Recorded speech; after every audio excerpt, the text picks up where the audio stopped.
Lisa, there was another concern that during the election campaign, Narendra Modi was saying that illegal Bangladeshis in India, they will be sent back. And now that he is the leader of the ruling party, do you think he will stick to that, or do you think it was just a political soundbite? Well, I think it was part of politics in the Northeast, particularly in Assam. So I think there was a certain amount of politics there, but it certainly was a statement that raised a great deal of concern inside and outside India about whether he was lapsing into the communal politics issue.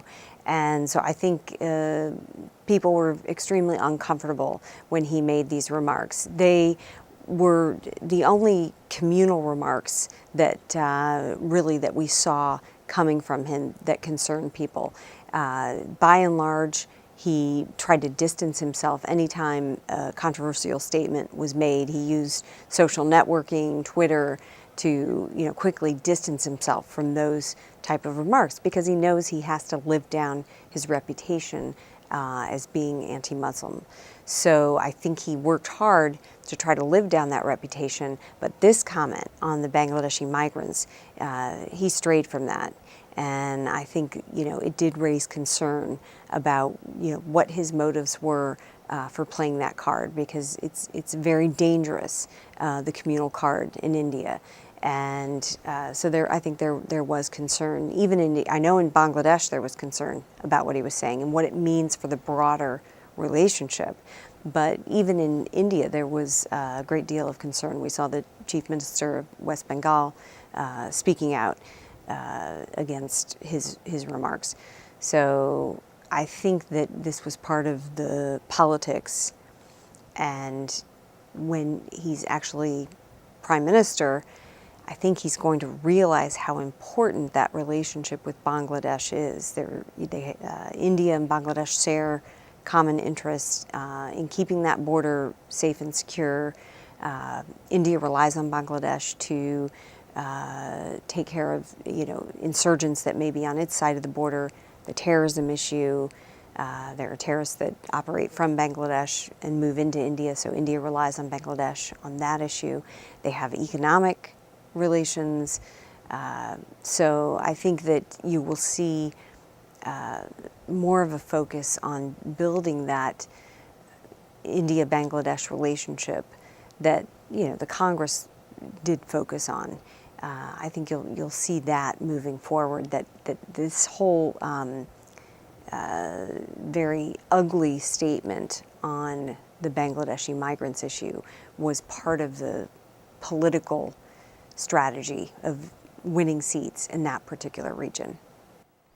Lisa Curtis মনে করছেন যে নরেন্দ্র মোদি রাজনৈতিক প্রচারাভিযানের সময় অবৈধ বাংলাদেশিদেরকে ভারত থেকে বিতাড়ন করার যে কথা বলেছিলেন সেটি মূলত তার রাজনৈতিক কৌশলের অংশ হিসেবেই তার কাছে মনে হয়, এবং তিনি এখন প্রধানমন্ত্রী হিসেবে নিশ্চয়ই উপলব্ধি করবেন যে বাংলাদেশের সাথে ভারতের সম্পর্ক ভালো রাখাটা জরুরি, যেমনটি কংগ্রেসের শাসনামলে বাংলাদেশের সাথে যেভাবে নাকি একটি বন্ধুত্বপূর্ণ সম্পর্ক ছিল এবং দুই দেশের মধ্যে একটি বড় সীমান্ত রয়েছে, বাংলাদেশ থেকে ভারতের এবং ভারত থেকে বাংলাদেশের মধ্যে যাতে বিচ্ছিন্নতাবাদীরা কোনো রকম সুবিধা না নিতে পারে এবং দুই দেশের মধ্যে যাতে একটা অর্থনৈতিক ভারসাম্য থাকে, সেই বিষয়গুলো নরেন্দ্র মোদি এবং তার সরকার উপলব্ধি করবেন বলেই লিসা কার্টিস মনে করেন। The two nuclear states, India and Pakistan, with this BJP coming into power, do you think the dynamics of the relationship between India and Pakistan will have some kind of change? Yes, I think this is an area where the U.S. will need to watch very closely, because I think that a BJP government would be less patient with Pakistan if, for example, there was a major terrorist attack in India.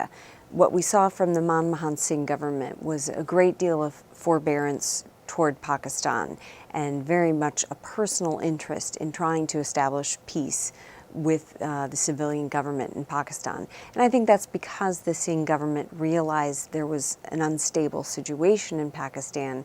So he didn't want to do anything that would make that situation even more unstable and provoke some kind of conflict. So, but I think with a BJP government, there will be less patience because they have been criticizing the Manmohan Singh government for being too soft on Pakistan. So if there is a major event, a major terrorist attack, for example, I think we could expect a stronger response from the BJP. I'm not saying military action, but maybe, cutting off the diplomatic relationship or degrading the diplomatic relationship. So I think there is concern that as we move into a BJP government, that we have to watch more closely for the potential for an escalation in tensions between India and Pakistan. It's a bit more of a tinderbox, I think, now that we have, the BJP in power, a leader like Modi with his reputation. Under the previous BJP government, Vajpayee, which was led by Vajpayee, of course, he reached out to Pakistan, tried to establish a peace agreement with the Lahore Accords. Of course, that was undermined by the Kargil incursion. But I would just contrast, I think Vajpayee is much different than Modi. I think their backgrounds and personal predilections are quite different. So even though Modi has said he supports the policy that Vajpayee pursued on Kashmir, and I think that he's trying to extend a bit of an olive branch by associating himself with Vajpayee's policies. I think when it comes down to it, he's going to be making decisions differently than Vajpayee did. Lisa, thank you so much for your time. Thank you for coming to our studio. Well, thank you for having me. It's been a pleasure. এতক্ষণ যে সাক্ষাৎকারটি দেখলেন, ইচ্ছে করলে ইন্টারনেটে ইউটিউবে গিয়ে তার পুরোটা দেখতে পারেন। এছাড়া ইউটিউবে আমাদের সব অনুষ্ঠানের ভিডিও দেখতে পারেন VOA বাংলা চ্যানেলে। আমাদের ফেসবুক ফ্যান পেজেও জানাতে পারেন আপনার মতামত। আগামী সপ্তাহে একই দিন একই সময়ে ATN বাংলায় আমাদের অনুষ্ঠান দেখার আমন্ত্রণ জানিয়ে আজকের মতো বিদায় চাইছি। আমি আহসানুল হক, ভয়েস অব আমেরিকা।